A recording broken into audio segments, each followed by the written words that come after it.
Welcome back to A Celtic State of Mind. I'm Paul John Dykes. It's a Thursday afternoon, and I truly am delighted to be joined once again by JP Mason. It's been a fortnight. That's a long time in our world, JP, to catch up on football and music, and most notably Celtic. How have you been for the last 2 weeks? Busy. You are the busiest man in music. I'm putting it out there. Don't know about that, but certainly in my own personal world, I've been busy with Transmit. Was full on 3 days of that, and various other gigs. The National at Edinburgh Castle, went to that. That was really good. As a fan, you went as a fan or in a working capacity? No, I was as a fan, and it really good to see them in a setting like that. It was cool. But I haven't. Genuinely, people will be like, "Oh, how come you've not been missing Celtic?" And I haven't. I've just been kind of. I'm looking forward to the season starting again, of course, but like I haven't been kind of, checking my watch. No, I've not been checking my watch. I mean, I guess I miss football in general because I didn't really see a lot of the Euros, but I was delighted with Sunday night's outcome and the way it came about as well. I think. Did you see the footage of Calvin Harris's set when it's announced that Spain have scored the second goal? I did not. I've not seen it. He's on stage, and I think he announced it, and the place just goes absolutely bananas. So that was pretty cool. Calvin Harris, is he a Celtic man? Is he? He's from Dumfries. I know there's a bit of a stronghold. Don't think so. Not to my knowledge. I've got a Calvin Harris story, but I'm not going to bore anybody with it. I'll tell you off there. I met him years and years ago before he was Calvin Harris through a friend. It was on a night out in Dumfries, and I met him. And I didn't know, until about 5 or 6 years ago, I didn't know that was the guy that I'd met. I met up with my pal, and he was like, "Remember that guy you got on with?" And I was like, "Oh yeah, Adam." And he says, "Yeah, that's Calvin Harris." I was like, "All right." That's brilliant. It was like a area. Paul Heaton done his warm up in his hotel room. Remember the one that went absolutely viral? Mm-hmm. Just him, and I think there's a guitarist and maybe a bass player and stuff like that. So he done another one, didn't he? And Fatboy Slim is in there. I'm amazed. Sorry, we'll get on to the Celtic. I'm amazed that people didn't realise that Norman Cook used to be in House Martins with Paul Heaton. I'm amazed at that, but I guess it's a point of reference, right? We're old. We're old. We are old, I know. You notice some of the blondes have came through in the sun over the last week. I'm just want to put that out there as well. But they're there and they're doing their wee check. And there's Rianne Downey, and it was quite surreal. So I don't know how it must seem for her to. I think she's kind of like in the band properly. She's in all the press shots and stuff like that. So I know. I think Jack Rabbit is genuinely unwell and can't actually perform and sing because of her voice and her throat. So yeah, Rianne Downey's lucked out in a big way. Shall I pull it into the Celtic sphere? She did sing You'll Never Walk Alone last season before a European game. So there you go. There's the Celtic link. Jungle Line, I've not even read your message. We're going to bring it up. That's how much I trust you. I've not even read it. I'm going to bring it up. Here we go. As of now, Celtic are going into their second season weaker. Shameful again, unfortunately. Maybe the board reckon with them in turmoil, they'll hold back again. I think it's an important point. It's one I've read loads of online. And also for anybody who comments on the YouTube channel, I don't ignore the comments. I do have a good read through them. It's just that sometimes on the live show and the post-live comments, there can be over 1,000. So it's just impossible daily to respond to everybody, but I do read through them. And the kind of sense I'm getting is there is a school of thought, JP, that it's almost as if we're holding back a bit as a football club, just like Jungle Lion says there. Rangers are in turmoil. This is a Celtic state of mind. We focus on Celtic. I would expect the club to do the same. Am I just is that naive in my part, do you think? Well, in my opinion, I don't think that the club would be acting upon whether or not what's going on over there matters. I would hope to God that is not how they operate, and then there'll be people in the comments. Sure, Patrick, who likes to comment quite a lot on our show on a Thursday, will come out with the the exact thing what's going on at Celtic, and we're just led to believe that that is the exact thing, and therefore everything that we say is wrong. In fact, I was on the verge of asking him to provide a script because, otherwise, everything that we say is wrong and we're idiots and we don't know anything. But last week with Kev, I didn't think we went too doom and gloom, because a couple of people commented and went, "Oh, this is like the prophets of doom." I was just sort of, as we were talking as we were at the time, of the fact that we hadn't signed anybody at all. We've now at least signed a goalkeeper, so we would expect Benjamin Siegrist to be out the door. I don't know if he's even gone to the States on the pre-season tour. Oh, good point. You would have seen a picture in front of the White House, right? I don't think he was in it, JP. I don't think he was in that, no. Right. I'll double check. Let us know in the comments, but I did have a cursory glance through just to see if anyone had been left at home. I was looking actually for Daniel Kelly. Didn't see him. Disappointed in that. And Benji Siegrist wasn't in there either. So if he's gone, then, and obviously Sinisalo is the guy we brought in, and that was one of the things we were wanting last week. We were like, well, we definitely need to sign two keepers, because surely to God, Benjamin Siegrist isn't going to suddenly do a 180 and become part of the manager's plans, having not featured basically at all last season. So that's one box tick, that we've got a promising young keeper in, who is maybe not the most exciting of signings, but you'd like to think he's been scouted well, and that there's a possibility that he's got the right attitude to learn and potentially become the Celtic number one. The reality of it is we don't know if that's going to happen, but at least we have a pair of hands through the door, which is one of the things we were kind of bumping our gums about last week.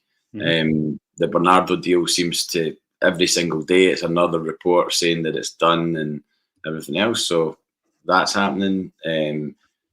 Idah is up in the air. Don't know about that. I mean, I know that he put a thing in his stories of him taking off on a plane, but I think that was for the Belgium, for the pre-season game in Belgium with Norwich. So yeah. I'm not completely going Doolally too much yet. I can't even speak too much yet about the whole situation, because we're still a wee bit away, a long bit away from the end of the transfer window, and it's blatantly obvious that we do need to strengthen. There's no question about that.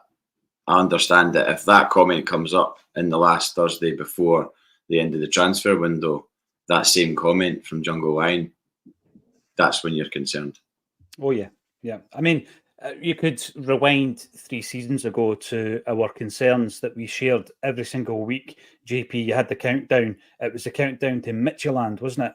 And I don't disagree with the comment there in terms of weaker, because factually speaking, we are weaker. As we're sitting here right now on this Thursday afternoon, our squad is weaker. That's a fact, because we've lost Joe Hart, Sinisalo.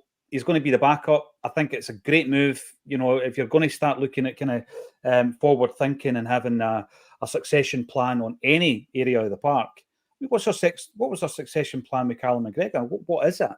Is it Odin home? I'm not sure. Matt O'Reilly, the player he is right now, is because he's been at Celtic for 3 seasons or 2.5 seasons, right? So who's the next one? Because I was talking yesterday about the fact that we can't go out and sign a replacement for Matt O'Reilly. It's impossible, because he is now I don't know what the figure will be, a £25 million player, a £30 million player. We can't buy that player, that ready-made player. But what we can do is we can buy a player who in 3 seasons could become that Matt O'Reilly. But the problem we've got with that, JP, is that he should already be in the building. We shouldn't be looking for that guy right now, because for him to make the same impact as O'Reilly has, I was looking at his stats the other day with Lawrence, 37 goals or assists from midfield. I mean, if you lose that, how do you replace it? It's huge. It's a massive gaping hole. Exactly the same thing as the Tierney situation. We've never replaced Kieran Tierney, really, have we? We never were able to go out and buy a guy that was anywhere near his level. There's been a cast of thousands come in to play at left back since then, and right back.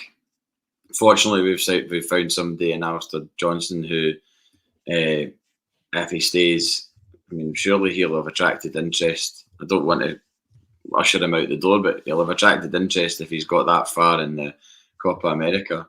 Congratulations to him as well. He got engaged. Yeah. Well, hopefully they like it in Scotland, and he doesn't want to go anywhere for a few years yet. Because we don't want to end up with that problem again, trying to find. At least we know we can rely on Alistair Johnston as a right back. I mean, I think he gives you what you need. Might not be the best right back that we'll ever have, but I think he's more than competent for playing in Europe as well. If he's going that far into a competition like the Copa America, then I mean. Given a decent group in the Champions League, I would like to think he would be okay there. But Matt Riley, there's no way we're seeing somebody to replace Matt Riley. That's just not happening. And people will argue, well, if we get Bernardo, but then Bernardo was here with Matt Riley last season, so then you need another player if Matt Riley does go. Yeah. And obviously, the speculation's intensifying with Juventus and Atalanta and probably English clubs as well on the horizon. I don't think they're just going to have their eyes shut to the situation. It would be a bit crazy if they did. The thing is, right, see a couple of pre-seasons ago, JP, we were talking about the interest from Italy for Stephen Welsh, and people were quite surprised. And it wasn't just the fact that young Scottish players had gone to Italy and done well. The fact of the matter is, if you were to look at him on a data sheet, he would score highly in a lot of the different areas that the clubs who were interested were looking for. It was as simple as that. And obviously he fell into the age category. I think at the time that the top was like 2.5-3 million quid, so he was inexpensive. You imagine the amount of radars that Matt O'Reilly is pinging on after last season. And we spoke about it the other day. Some people within Scottish football will say, yeah, but it's only Scottish football. And I would argue that, yeah, he obviously has to do it where he's based. That's his environment.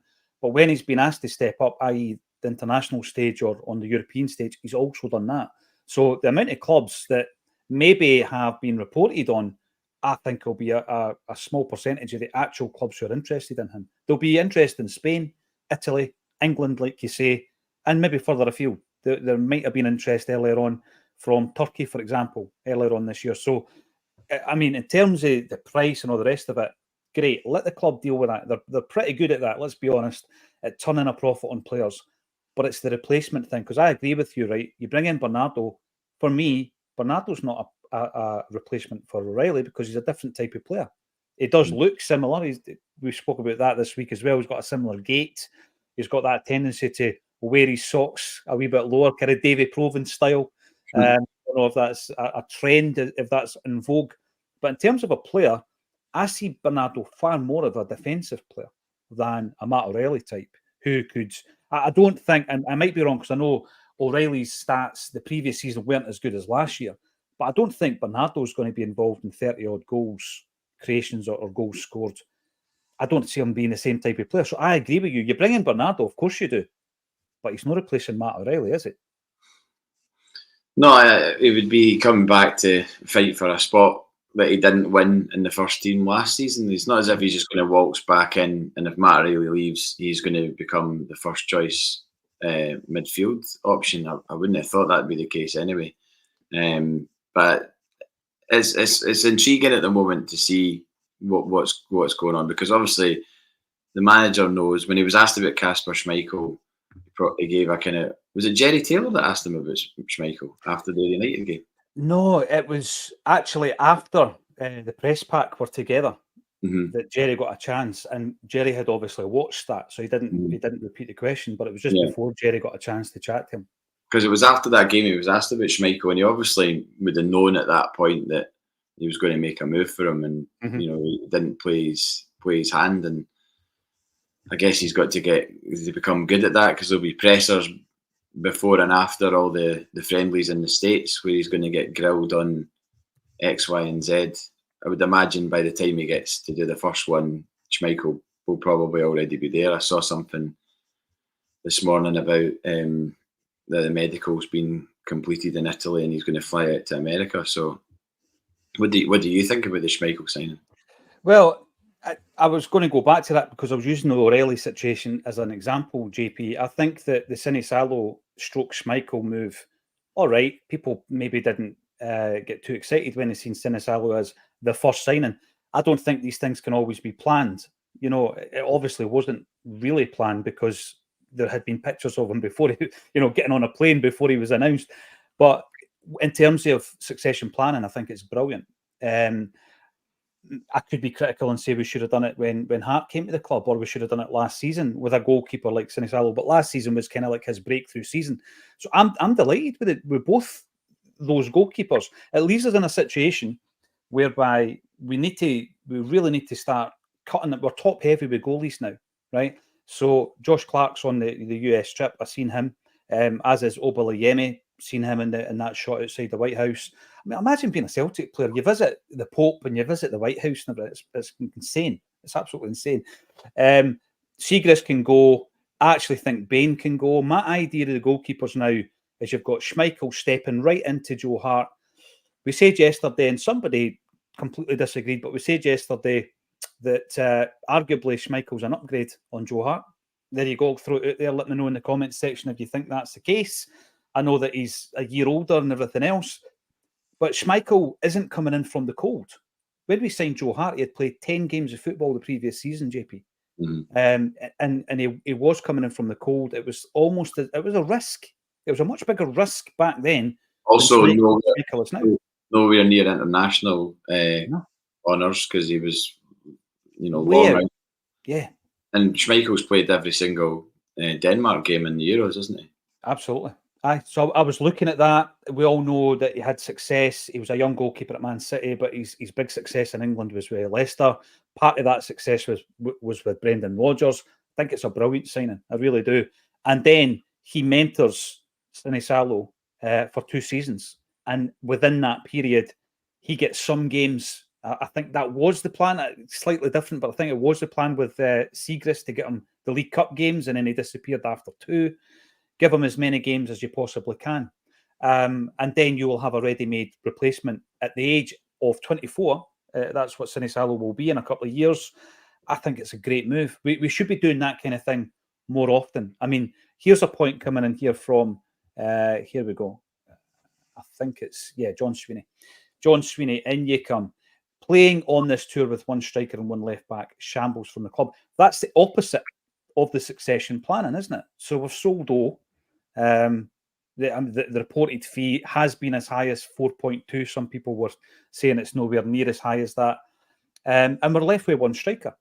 And recently Brendan Rodgers spoke about the fact that there was a promise to Rocco Vata that he would be the 3rd striker. Sorry, everybody, for mentioning Rocco's name, right? He has left the club. But it's left us with 1 striker. Similarly at left back, for the 2 games, and I don't know who was playing left back against Burnley, but for the 2 games that I did watch here, United in Queen's Park, Kobayashi was playing left back, JP. And last season, Brendan Rodgers stated that Liam Scales was the backup. That neither of they 2 guys are the backup at left back. Absolutely. For me, Greg Taylor's your backup. We need to go out there and we need to buy a quality left back. Greg Taylor's your backup. And maybe one of the younger guys is your 3rd choice. I like to look at right back of Deddy during the 2 friendly games. So if you've got Johnston as your stick-on starter, Tony Ralston as your backup, and then the young kid coming through, I think that's an ideal scenario to have all over the park. We're nowhere near it at left back, as John says, and we're nowhere near it up top. But as my headline states today, this afternoon, Bernardo and Adam Idah, I am confident both of those players will sign, JP. I'm not really getting too concerned about it. If we're squabbling over a 1.5 million or something like that, it's not as if we don't have it. I mean, we're just playing hardball. 1.5 million for Idah or Bernardo? Yeah, like an extra 1.5 for Idah. It seems mad that if there was a willingness from obviously when Adam Idah left Celtic Park for the last time under his loan spell, a conversation will have been had. It's not as if he just left one day and didn't say anything to anybody. There'll be a conversation had. Brendan Rodgers always said, look, if we can get you on a permanent deal, do you want to come back? And he'll have said yes or no. the noise is that he's probably said yes. So then why is it taking us into sort of the middle of July to get that? I don't understand. People say, oh, well, Norwich manager wanted to have a look at him, whatever. But if he's expressed to Norwich that he wants to leave on a permanent deal and he's asked them to sort it out, again, it's a lot of guesswork, but it seems to be that that's the chat. Then, I mean, he's I know it's a very, very small thing to be talking about, but his profile picture on Instagram is still him in the Celtic strip. I mean, would someone that doesn't want to go back to Celtic would they not have changed it back to their Norwich colours? Or I know. Do you know what I mean? Or just a picture of himself, maybe not in any strip. But you say that's a small thing, but in this day and age, an Instagram post can get your daughters. You know, for a guy in his early 20s, that kind of says quite a lot. I would say, just in my opinion. So I think the Idah thing definitely looks like it's gathering pace. Just back to Schmeichel, when I first heard of it, the first thing I thought of was, one, his English is obviously perfect. He's grew up in England, and he's experienced as well. And we didn't need someone coming in, say a Livakovic, or I don't know, somebody that's not got the experience and not got that kind of command and presence. It does seem to me to be a kind of, and I know people will say, oh, it's just kicking the can down the road in terms of signing a younger keeper, but right at this moment in time, to get somebody like Kasper Schmeichel in again for Champions League, I've not heard too many people say. I've read some stat stuff online about his season last season, and it sounded like he had a pretty good season in Belgium. So we're not signing a guy that's creaking, I don't think. I mean, we say that now in middle of July. Maybe we'll change our tune in a couple of months when he's bedded into the team, but I don't see that as being the case. Well, let's go back to when we signed Joe Hart, right? And you've seen how the opinion was completely divided, and all you need to do is go back to the broadcast that we did at the time, JP, or go back to the tweets that the club put out. There was a lot of Celtic fans who were not behind the move, and I was looking at it thinking to myself, my only concern was that he seemed to have been out the picture for a long, long time. Like we said about Schmeichel, Schmeichel's played a lot of football, club football and international football last season, so I've got no concerns about that. Apparently, Tuesday, Wednesday, he had a medical in Italy. He's going to go and join the rest of the squad over in America. Michael McDonald, I'm almost 50-year-old, mate. I mean, once you get to my age, GP, you're just glad you've got hair. Doesn't matter what colour it is. But yeah, it's his son. It's blonde. I thought it was a wig. Exactly. I've got a collection of wigs, match day wigs, bulletin wigs, and I've just been wearing an older one. That's all. But the thing with Schmeichel for me is far lower risk than Joe Hart. And when he comes in, what I like about the experience and the leadership aspect of it, it's another character in the dressing room. You know what I mean? So as well as influencing the younger goalies that are there and Sinisalo, I just think that what we've seen from Joe Hart was a guy who could influence a large part of the dressing room. And that's absolutely key. It's vital. And it's going to be vital, particularly when you have a big upturn in the amount of players coming into the club. I think that you need a number of leaders in the dressing room when there's a big kind of churn rate of staff, and he could become very quickly one of those guys. Let us know your thoughts in the comments section. It's always an absolute pleasure to see you getting involved. Seamus McKenna, disappointed that the two loanees are not in Washington now. If pre-season means anything, then it was the goalkeepers and the loanees that should have been there. I imagine social media and streams and all that were around at the time of the centenary season, for example, JP, right? We win the double. And I've spoken to Joe Miller about this. They went to Seamill for the Scottish Cup final against Dundee United. That sun-kissed day at Hampden where a goal down to Kevin Gallagher and McAvenny scores the double, and it's late in the day, and that's what we did back in the day. It was just amazing memories. One of the greatest, if not the greatest, Celtic strips. People would argue Lisbon, but guys of our era would maybe go for the centenary jersey. Everything was perfect. Everything was perfect. And Joe Miller was talking to Billy McNeil about his plans for the next season. And McNeil was very much, I never thought about it at the time. As a kid, he was very much trying to shape the side the same as the Lisbon Lions. And he didn't bring in Mick McCarthy, but McCarthy was the big towering centre half, if you like. You had the overlapping full-backs. And he wanted wee Joe to be a winger, even though Joe had more or less made his name as a striker. He wanted him to be that wee jinky number 7 on the right-hand side and all this kind of stuff. But he was talking about certain players that he wanted to bring in and improve the squad. Anybody in the comment section tell me who we bought in the summer after winning the double? Alan Ruff and Ian Andrews. Alan Ruff and Ian Andrews were the 2 guys we brought in, JP. Now, can you imagine the social media meltdown now if that was the kind of approach going into a European campaign on the back of a double? It would have. It wouldn't have really flown, would it? But I mean, see, as well as the Schmeichel thing, in terms of being a fan and seeing him come in, I think for the rest of the players to look round and be like, all right, this is the type of goalie you're bringing in. I mean, it's a pretty high level goalkeeper who could probably still play at a level above Celtic, I would imagine. I mean, he played in Nice, and then played Anderlecht, and yeah, his deal was expired. But I mean, I would have been asking the question that if we got in somebody else of a similar age, but not as good as Schmeichel, when Schmeichel went somewhere else, I'd have been like, why didn't we try and get Kasper Schmeichel? You know, I know it's even for 1 or 2 seasons, but in the situation that we're in, where we've just lost such a massive figure in Joe Hart, going out left field and spending 5-6 million on a keeper who's 24, 25, who hasn't got that experience, hasn't got the command of a back 4 in terms of his language or whatever.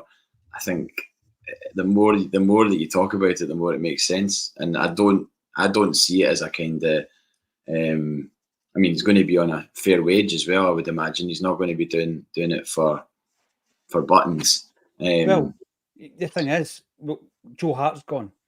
There's 15 grand a week. If Siegrist follows him, you could use both those goalkeepers to potentially and arguably upgrade.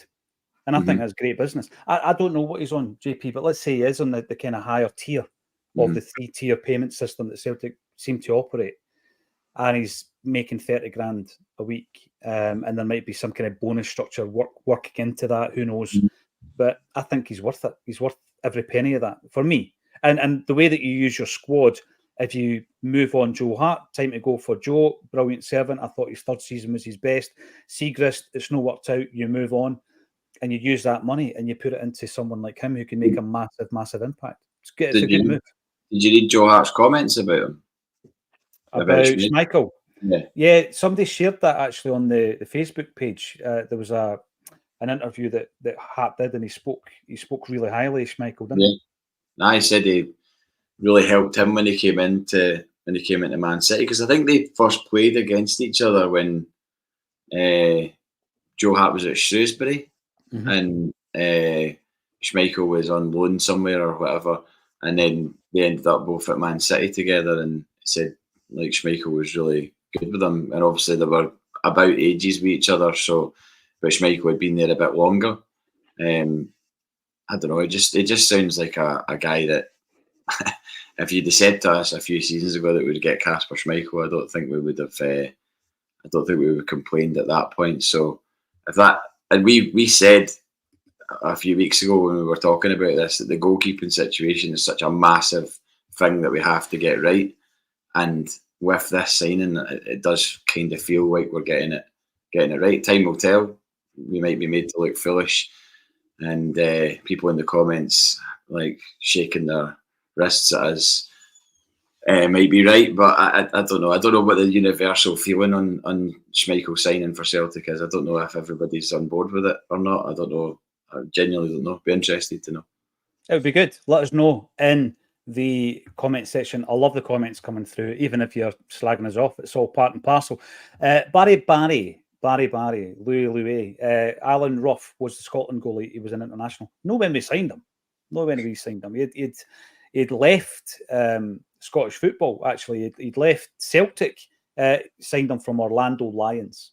Orlando Lions is where we signed him. He was in semi-retirement, sitting by the pool with a wee cocktail, playing for Orlando Lions, and Celtic signed him 2 years after he made his final appearance in a Scotland jersey.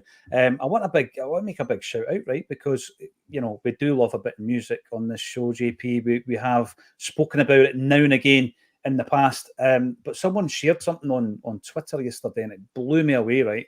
It was a young guy called Paddy Mullane, 16 years of age, singing a version.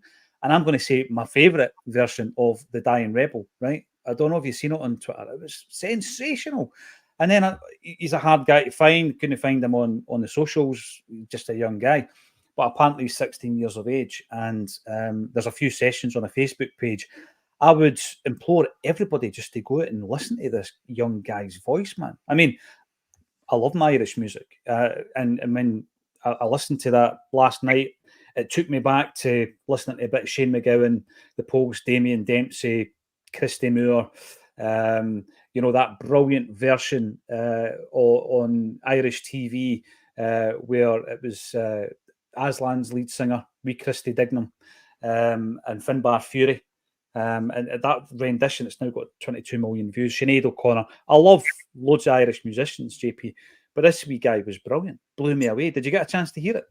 I didn't know it, but I did see. I'll check it out. But I did see someone, Sean, that sits behind me at Celtic Park, shared a video of a guy singing with a microphone and a backing track in Bathgate Precinct, Fields of Athenry, and I genuinely don't think that could have happened in the 90s. Never mind, like the 80s, definitely not. The 90s would have been a maybe, but if you were in Bathgate at that point, you were singing Fields of Athenry, the mic would have been somewhere else very, very quickly. But where it was, the guy sang the full song, and at the end of the song, there's loads of folk going over and putting money in his hat and everything. It's brilliant. Did somebody know sing it? Sorry?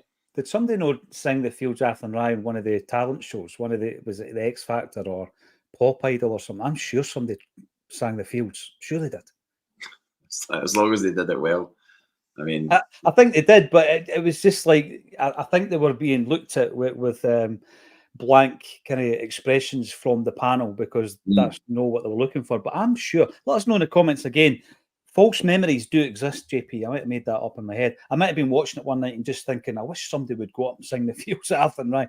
But go and check him out. Paddy Mullane, 16, the Dying Rebel. And there's various versions of that out there, of course, but it's just brilliant. It really is. And so if anybody who knows the young fella wants to invite him along to an Acsom gig over in Glasgow, we'll get him a wee session in the middle at JP. It'd be absolutely sensational. Gary Thompson. I would love to know Brendan's honest thoughts right now. You can't be happy. Right. Glad you brought it up, Gary. It's always going to be in the back of your mind because of what happened first time round with Brendan Rodgers. See, in January, JP, we went into that window talking about a lot of the wants that we're still talking about, right?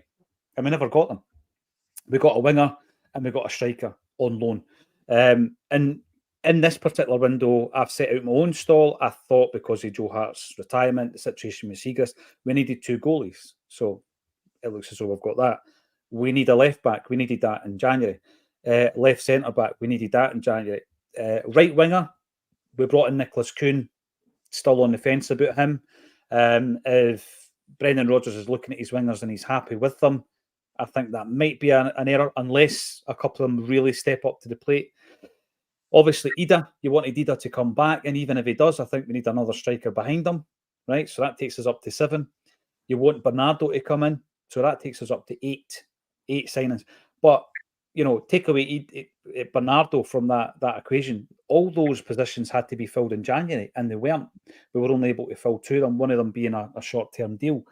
How is Brendan Rodgers feeling about it? I think he's probably feeling better than being presented with guys that he doesn't rate. And that's what happened last summer. Yeah, 100%. I saw a few people saying that last week in the comments, like better to be patient and get the right people in than just jersey fill like we did last season. But what was your prediction on how much we were going to spend? Remember, I asked you how 36 million, but that was that was gross. Aye, but that was also taken into account potentially spending big on a keeper. We're going to get Kasper Schmeichel for now. And it's weird how you can spin that. There'll be people that will be like, oh, look at that, Celtic penny pinching, getting a guy in a free transfer. But I genuinely think that he is the right fit at this time for the club. I mean, I don't know. I don't really know what it would be like if we went the other way and did sign. Say we signed Barkas and he wasn't the Barkas that we've experienced, right? Would everybody be okay with that? And that would be fine. And then you go into a season, putting your faith in a guy who, he's played Champions League, he's got some Greek international recognition, he's done this, he's done that, he's highly rated, we've paid $5 million for him, he's got that price tag next to his name, so therefore he must be good. And then you go into this season and you're struggling straight away because you know that he's not that commanding presence, whereas with Schmeichel you do know that he is that. But I don't think we're going to get to 36 million as a gross spend. I highly doubt that now. I would hope. I said 25, and I think that might be a bit more realistic. What do you think? Well, where are we at the moment then? We've spent one. I was just looking at Sinisalo actually. That season that he played at Ayr United, and I'm just looking at some potential connections here. So Luke McCowan was the joint top goal scorer for Ayr United that season, and they were managed at least for part of the season by David Hopkin.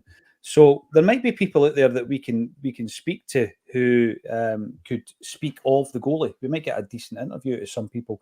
Just having a look here as well. We did an interview, didn't we, with the Ayr United striker who had a testimonial against Celtic last season as well, Michael Moffat. Aye, so he played that season, didn't he? There you go, Michael Moffat. He's a big Celtic fan. He might be somebody who can tell us all about our new recruit. So I'll follow that one up. There you go. One thing I said yesterday as well in terms of signing players, and Idah was the guy who we were talking about, and signing them for quite a hefty fee, right? So you and I had the discussion. I went out on one of my wee clips, JP, where I said to you, would you go to 8 for Adam Idah? You said you would. So would I. So would John Hughes. Others in the Acsom team say no chance. Jim Orr, the figures guy, the accountant, he says, yes, I would spend 8 million on Adam Idah. And every time you mention that figure connected to that player, there's loads of people disagree with us in the comments, right? And one of the things I was doing yesterday is just looking at the fact that it's been normalised for some Celtic fans to think, we can't spend that on one player. Why not? Now, in terms of modern football, here are some of the championship spends so far, right? This is in euros. Burnley, who we just beat 3-1 in a behind closed doors game, they signed a left winger called Mike Trezor for 18 million euros. They also brought in Maxime Esteve for 12 million euros, just like that, JP. A couple of signings, second tier English football. Ipswich, have you looked at Ipswich's spend this pre-season? It's absolutely astonishing. Let me bring Ipswich's up. And it might just put into perspective that we've probably got used to no penny pinching, but thinking that we don't do this, we don't spend that kind of money, when in actual fact, we probably could. Ipswich obviously are out that league now, aren't they? But they're spending 25-30 million pounds on a number of players. And I just think that if we want to compete at Champions League, and I know that there's a lot of money swimming about in the Championship down south, we could probably do the same with League One. 8 million quid is not a big outlay for a player. JP. No, it's not. But the only thing I would say on that is that if you rewind back to January, I know I've mentioned that a few times, but that clip I watched with that wee guy, the fee that they'd agreed with Verona was 3 million quid. So how can he go from being worth 3 million and okay, they had a pretty decent return for Celtic, but we all know what they think of the Scottish League. How can they suddenly add 5 million to his price tag based on 9 goals or whatever it was he got for us in the Scottish Premier League? I mean, and obviously, he scored in the cup final as well, but it's the Scottish Cup. How much does that really mean? If he'd come in and that was the first half of the season and he'd banged in 4 or 5 goals in the Champions League, then okay, you can come with the bull and ask for more money. But I, as much as I would pay the 8 million, because I see a guy that the manager clearly wants, and you know that he can do the business for us in the league. I'd be excited to see what he could do for us in Europe, because he's something that I don't think we've had someone like him in Europe for a long time. Can you remember who's the last player like Idah that we ever had playing for us as a striker in the Champions League? Probably, I'm going to say Dembele, and I'm not saying they're the same player. I'm not comparing them, if you like. But what I'm looking at is the physicality aspect of a guy who can hold the ball up really well. I remember going on about Idah being good in the air, and James French, who had seen a lot of him as a young player in Ireland, was like, nah, he's not great in the air. I thought he was. I thought he'd done really well for us. So I would probably say the big man, Dembele. That's 7 years ago, isn't it? Yeah. It's about that. So in 7 years, we've not had an option like Idah. I mean, we know Kyogo could score goals in the Champions League. He's done it. And I'm sure he'll do it again, given the opportunity. But I just think to have someone like him, who's really hungry and never played in the Champions League before, and I mean that would elevate your game massively. You're in a full house at Celtic Park with the Champions League music playing, and the only time you've heard it before is on the telly, and then suddenly you're in a Celtic strip and you've got the opportunity to play in that stage. I can only imagine a guy in his early 20s like that who clearly has developed a fondness for the club, if it wasn't there already, to then have that opportunity would be amazing, I'm just going to say it. We're in such rude financial health, JP, that we can do it. We can do it. And I think we're a wee bit overcautious because of some of the high price flops. I mean, by the way, Chris Julian was not a flop, but we spent 7 million quid on him and got zero back. We did not make a penny back from that particular deal. And was he value for money? Well, aye, because every player that comes in doesn't have to make you a profit, JP. It's great when it does happen, but we can't always look at that. If he comes in at that price and he does score the 4 or 5 goals you're talking about, maybe he gets between 8 and 10 games in the Champions League, then everybody will be nodding their head in agreement that it was a good deal. Great with hindsight. Listen, I'm putting it out there. Let's get some of your thoughts on it. Smell the glove. The young Finn was only about 18 or 19 when it aired. I'm really looking forward to tracking somebody down and getting a wee chat about him, actually. He said in his interview it was the COVID season. Right. They played. So it was a bit weird, obviously, for him in Scotland on his own and in that world. So it would have been a weird time for him. But he said everybody was really welcoming, and he kind of was looked after. So part of his upbringing. This is the thing. Schmeichel, of course, played for Falkirk under Big Yogi Hughes. All the connections are there. Name me another Finnish player that played for Celtic. Teemu Pukki. Brilliant. You know what? I can't find anybody other than Teemu Pukki. He's the only guy I can find that played for Celtic from Finland. Let us know the status amongst you in the comment section if there are any others. Danny Boy says 8 million for Idah. That's ridiculous. Move on. Idah, £4 million max with add-on, says Robert Gibson. I don't think it'll get to 8 million, by the way. I think 6.5. I think I'll do the deal at 6.5, probably. With add-ons, maybe. We shouldn't overpay rather for Idah. We are the only club in for him. There's not been any other chat about Verona being back in for him, as far as I know. But yeah, and Tony McCann, Miovski, a decent backup option, but I prefer Idah. Miovski, the chat on him seems to have quietened a wee bit. Lagerbielke was at the White House. Is he getting a pardon? He was. Lagerbielke's there. I did not see. Well, here's another thing we were getting stick for yesterday.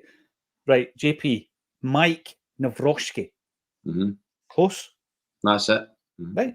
I didn't see him. He's obviously on the treatment table. And Stevie Boy, I do not know what the issue is with your comments, mate, because I have not had a snipe yet. The only time I'm sniping is if somebody comes up and says, oh, by the way, there's a zombie alert, go and snipe this one, and I'll go and do it. I have not sniped a single person. There must be some kind of default within the YouTube system, because people yesterday were saying that it was lagging a wee bit, and I've watched it back and it wasn't. So I think that was a YouTube issue as well. Bobby Chariot, Norwich fans don't even rate Idah. He's an okay striker. He did a good job for us, but he's not a buy-at-all-cost player. £5 to £6 million top end for a player like him. Time to move on from him soon, says Bobby. And Stephen simply says, is it? Is it really, though? It's great to see these conversations going on. And Henrik McLaughlin, it depends which Brian McLaughlin you're talking about. There were two that played for Celtic. The first one made his debut aged 16 under Jockstein. Around about the time the Quality Street kids breaking through, he suffered a horrific knee injury at the hands of Willie McVie. And although he did make a comeback, he was never quite the same player. He was more highly regarded as a youngster by Jockstein than the one and only Kenny Dalglish. Or is it the Brian McLaughlin from the 90s, Wee Eddie, the one that you and I will remember, JP? Eddie Munster. Wee Eddie. Now, I was hearing very, very recently from a couple of brilliant sources that Wee Eddie Munster is amongst the most highly rated coaches in Scottish football. And he's working for the SFA. Who's he looking after? The 19s, maybe? Under 19s, something like that? News to me, I didn't know that. Yeah, but he's extremely highly rated because the conversation... His shirts always look massive. Triple XL Celtic shirts. Unreal. I mean, the jerseys look massive on the likes of Donnelly and Jackie, and they were a fair bit bigger than Wee Eddie. He was an exciting wee player, Brian McLaughlin. I remember he scored a couple of goals at Tynecastle one day. One of them was a wee dink over the top of the goalie. But his career, who did he leave for? He went to Wigan, didn't he? I think he went to Wigan. Ended up playing for Dundee United, Queen of the South, that kind of level. But yeah, very highly rated because the guys I was talking to was saying, Celtic could do worse than get him into the academy. Not just because he's an ex-Celt, because he's actually a tremendous talent.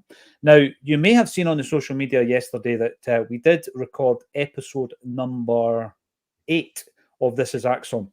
And the episode is indeed with Murdo MacLeod. But the stick we received yesterday was because in the photograph was the only Hugh Keevins, right?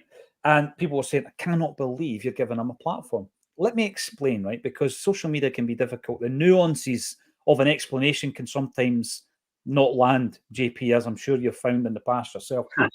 Murdo MacLeod is someone who, I probably just got the kind of tail end of him. I remember Murdo coming to Celtic Park as a Borussia Dortmund player in the centenary season.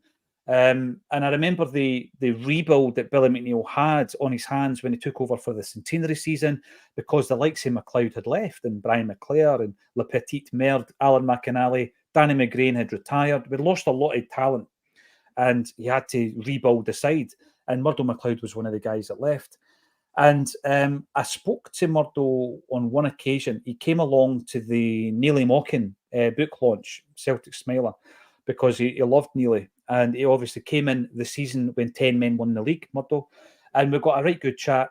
And at that point, Murdo MacLeod had a triple heart bypass operation, and he had completely recovered from it. And we had a wee chat about it because the famous Celtic doctor, Dr. Fitzsimmons, who was in Lisbon, his son was the guy that looked after him.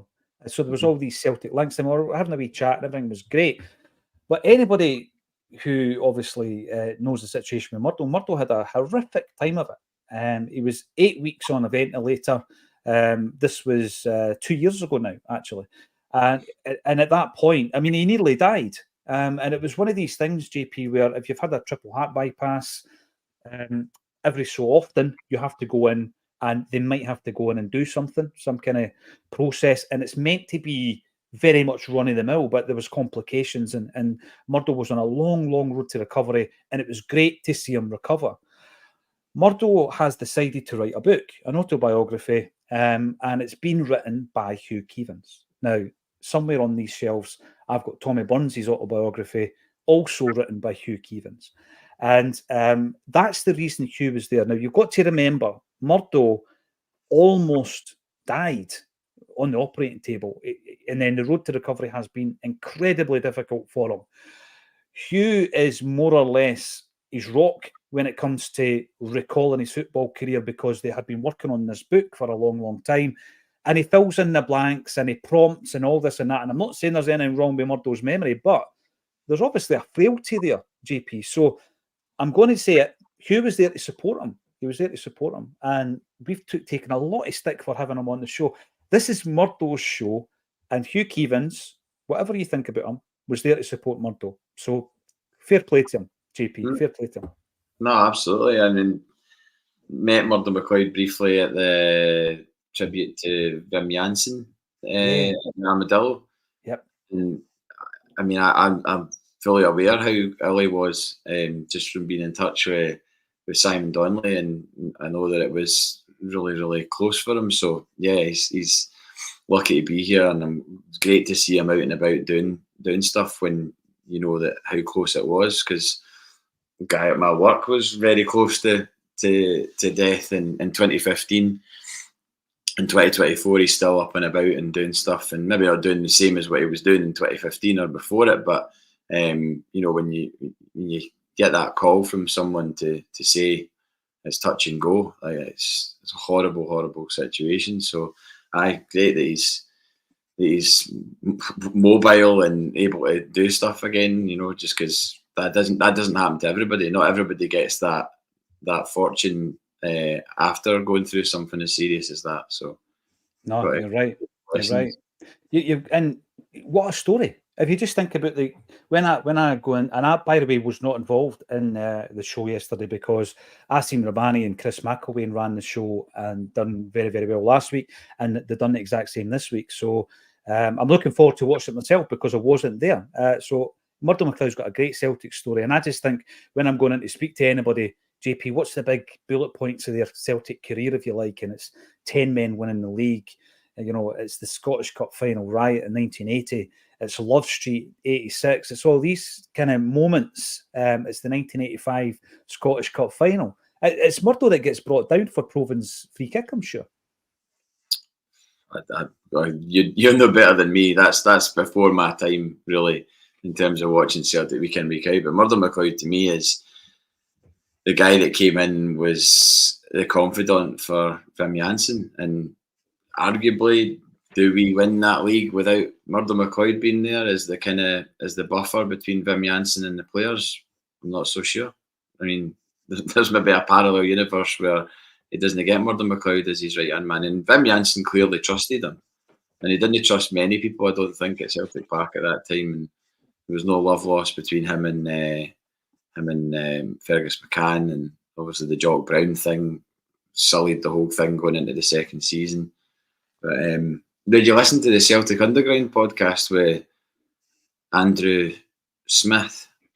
You listen to that? No, I haven't heard that. No. Very, very good, because he was right in there in the time of McCann and the inner workings of Celtic at that time. Was he at the Celtic View? Was he the editor of the Celtic View? Yeah. Yep. He added, according to the podcast, he added the H to sound a bit more kind of grandiose, or literally like Anthony H. Wilson, Andrew H. Smith. But yeah, it's really, really interesting podcast just to find out, like, from one of the horse's mouths, like exactly what it was like during that time and how tight Fergus McCann was with his money. Like, genuinely was the most frugal guy. There's no wonder he did. I mean, we're so lucky to have got him at that time. Like, of all the people. We were so, like, when you listen to what he did and how he went about his business, it was, we were screwed with him. Oh, the big thing for me, I met Andrew H. Smith one time, and it was a press event in Glasgow, and he was brilliant. He cycled to it. That's one thing that stuck to my mind. He got off his bike and he had the cycling gear on, and then he came in with his gear and done what he had to do. But I was chatting away to him because obviously knowing that he had worked for The View all those years ago. And when you think about the McCann impact, I always love speaking to people who were in and around, not just the players, because there really is a massive kind of gulf between boardroom and players. There really is. You talk to a lot of the players and they don't really know the intricacies of what's going on. But you talk to someone like Andrew or someone like, for example, Tom Grant, who became the stadium manager after Fergus took over. And you hear about all these different wee quirks that McCann might have had. And one of the big things that I found really interesting, he brought a lot of ideas over from Canada, obviously, Canadian sports. What is he into? Ice hockey, I think. He's into ice hockey. And the stadiums over there had this thing whereby you could basically, if you were one of these guys that travelled over, for example, from Ireland or further afield, he also seen, and I'm not saying Irish fans are tourist fans, but he also seen the benefit of tourism. Tourist fans only coming for a one-off. So he wanted to build similar to executive boxes, but there would be hotel rooms whereby you wake up, JP, you wake up in the morning and you open your curtains, and what you're looking at is the inside of Celtic Park. That was one of his visions. I mean, that's incredible, right? But then there was some kind of live game. There was a live game in Canada where there was a couple got a bit frisky or something, and the curtains were open and it was live on the telly, and that kind of put him off a wee bit. But I'm sure they could have got darkened glass or glass that you could only see from the inside. But just forward-thinking ideas. We're talking about a hotel complex at Celtic Park now, 30 years later. McCann had that idea 30 years ago. We just couldn't implement it at that particular time. Well, and the most important thing was the stadium at the time, wasn't it? Wasn't it? Get it up, absolutely. The temporary stand thing. Do you know that? Yeah. You heard about that? About only recently, JP. About how he only rented it for the games, and then it got taken down and was used elsewhere because he found out the day rate. That's absolutely brilliant. I know. I'm sure. Was it not JP Taylor, the liaison officer, that mentioned it recently on? Somebody put a picture of the temporary stand, right? And then he tweeted that very thing that you've said there. He goes, so every game it had to be put up and then brought back down. Unbelievable. To save a few quid. And also there was I think it was you remember we played Dynamo Batumi? I think Andrew Smith was going on that trip, but decided to get a flight for a photographer, and McCann found out about it, and because he hadn't okayed it, he was like, he's not going. And the guy was like, I've already got his flight. And he went, doesn't matter, he's not going because it'll be more expense when he's there. So that flight ticket sat in his drawer as a kind of reminder of Fergus McCann's kind of absolute frugal nature. Like he wouldn't sign off on anything unless it was like for the good of the club or whatever. Then he's just penny pinched massively. He got the job done. The thing as well about that Batumi trip is apparently the programme for the away leg is one of the most rare Celtic European programmes, because there was I think there was one flight that went to that game. So in terms of the fans that were out there, there wasn't a great deal of fans out there. If you've got a programme, it is worth an absolute mint, just to let you know, out there as well. But I love all these wee tales that you get about Fergus, because I mean, he came in, he saw, and he basically stuck to his promise and he got it done. And away into the sunset. One final tale about him that I find really funny is Tom Campbell, the esteemed Celtic historian and author, is also based in Canada. And he found out at one point where Fergus resided. And I think what Tom decided to do was the old school approach of writing him a letter, putting it through his door. And it would have been to do with one of Tom's many projects that he was working on, where he might have wanted a quote or an interview with Fergus. And at the bottom of the roads, there was a bar, and the bar was called the Three Amigos. And Tom says it's either a complete coincidence or that's why Fergus had that term in his head when he branded Pierre, Cadete, and Di Canio, the Three Amigos. There you go. Paddy Lavery, whatever happened to James French? No, he's still an important part of Acsom. He's just a busy wee guy who's doing his studies at the moment, Paddy. So hopefully we'll see more and hear more from him next year. Quinny, I think you're talking about Brian McLaughlin. He's a top coach on the training pitch. I've heard a lot of good things about him. Absolutely. And talking about yesterday's filming session, this is Acsom. Uncle Nobby Steamboat has noticed that Double Denim wasn't wearing any denim, but he was wearing a Miami Vice jacket. Were the sleeves rolled up, though? That's the big question. Murdo, absolutely. The Rhino, they called him.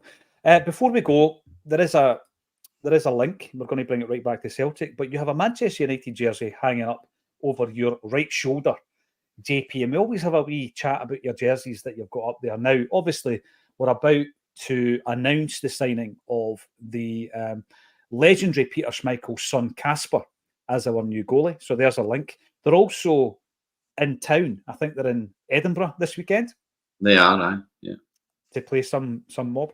And that jersey for me, when I saw it being launched, it was at January time, because again, big name drop here. Sorry guys, but I was heading over to Belfast to meet Paddy Lavery, and I was with Simon Donnelly, who's a massive Stone Roses fan.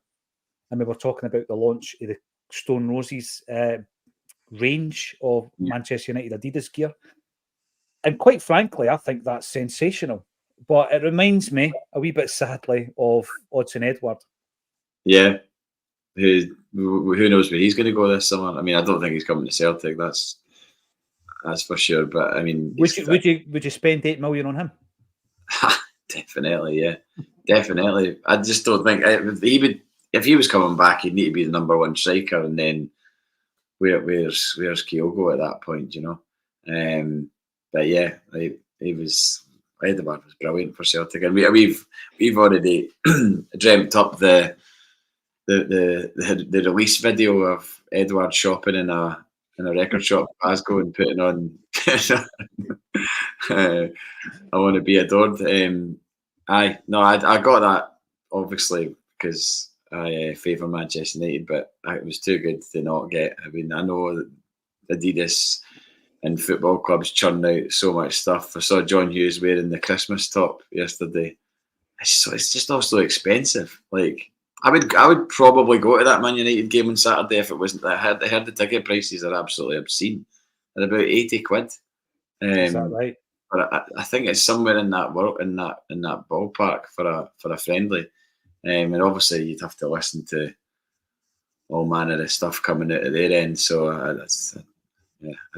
rather not. I'd keep my money for Celtic in Europe rather than spending it on friendlies in Murrayfield.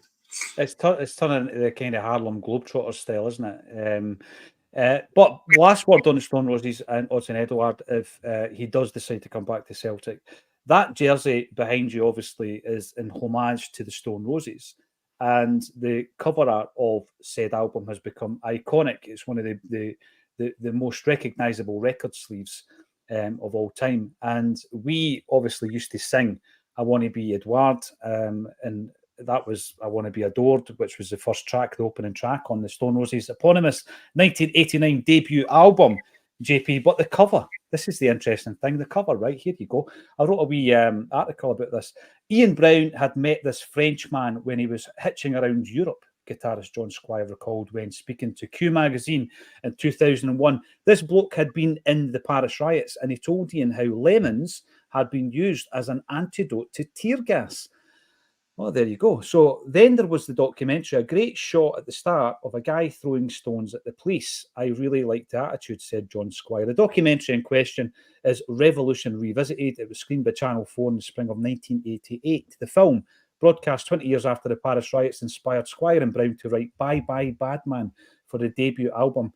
And Bye Bye Badman is the artwork. And basically the French flag, which you see on the shoulders of JP's jersey there, is due to the May 1968 Paris riots. And the lemon on the front cover is because if you suck it, it will cancel out the effects of CS gas. I've never tried it, JP.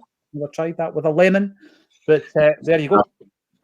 Can't say I've been involved in any riots. I've been close to a few in Celtic away trips where Spanish, it's particularly Spanish police. Never French police. Actually, no. My mate Michael got smacked over the head with a baton. PSG away in the 90s. The Patrice Loco game. Yep. I remember him telling me about that. I'd only known him a year or so. I remember him telling me when we were in Lyon to watch out when we went for the Henrik Larsson break game. He was like, the French police are bad. I don't know if they're as bad in Lyon as they're in Paris, but apparently maybe other people that were there that night in Paris in the 90s would have similar recollections, but we were treated really badly. The Celtic support were treated really badly by the police. Yeah, people getting smacked around with the head with batons that weren't doing anything at all, you know. we obviously we were in Spain when they won the Euros, and we were part. I say part. We walked through the celebrations in the street. It was incredible. No trouble whatsoever. One England fan grabbed a flag out of a car that had obviously been stuck in the traffic and ran away with it. A grown man. I'm sure his boy was proud of him, JP. But other than that, it was great. Aye, brilliant memories. But I might even purchase one of these Stone Roses jerseys if Edouard signs for Celtic. So there we go. We'll be back next Thursday. In fact, we'll be back tomorrow. And there's going to be a late kind of night, early morning match day bulletin for the first game. What time's off for the first game? I believe UK time's midnight. I'll double check that. Celtic part-time. I'll double check that. We will be covering it live. I might not be able to get anybody to cover it with me, but I will certainly be here, and we'll be covering the fourth pre-season game of Celtic's 2024. I got stick last week because I didn't watch the Queen's Park friendly, so I suppose I better watch the one at the weekend. Otherwise, I'm not a real Celtic fan, am I? So the 10-goal thriller. The 10-goal thriller. I would have been at that I game. was working. Do you know what I mean? Sometimes you have to work and not watch a Celtic game. Do you know what I mean?